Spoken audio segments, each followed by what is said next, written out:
That's according to General McChrystal, that nobody is winning, and I don't think that that's sufficient. So if nobody's winning, then there's something wrong, isn't there? No, I mean, I'm referring to what General McChrystal recently stated.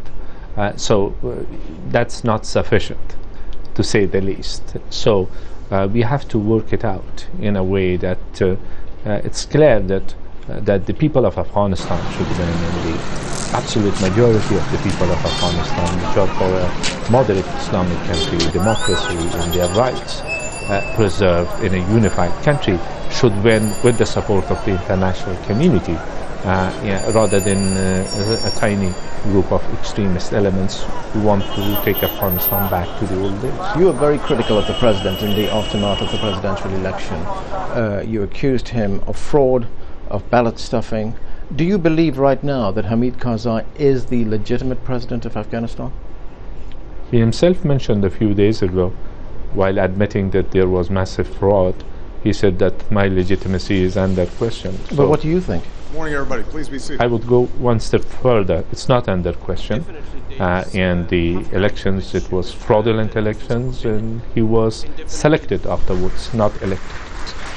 One of the options being looked at by the administration here, as well as the Hamid Karzai government, is to start talking with the Taliban. They're saying that they want to talk with the Taliban, not at a very senior level, but possibly at a level below that, or even rank-and-file Taliban fighters.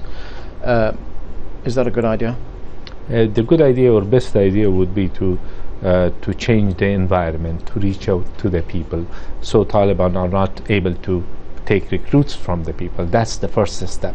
If you fail in our... You see, there are those who would argue that what you refer to as the people and what I refer to as the Taliban could be the same thing. No, absolutely not.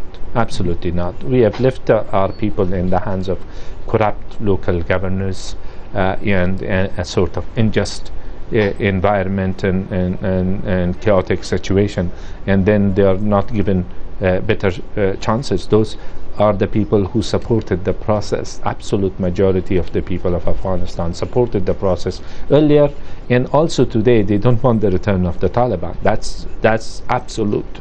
But at the same time, when Mr. Karzai visited Marja, he was told that we prefer the Taliban to your corrupt officials. If you cannot change that, that's the strongest message that the people could pass. Of course, they framed it in the strongest words.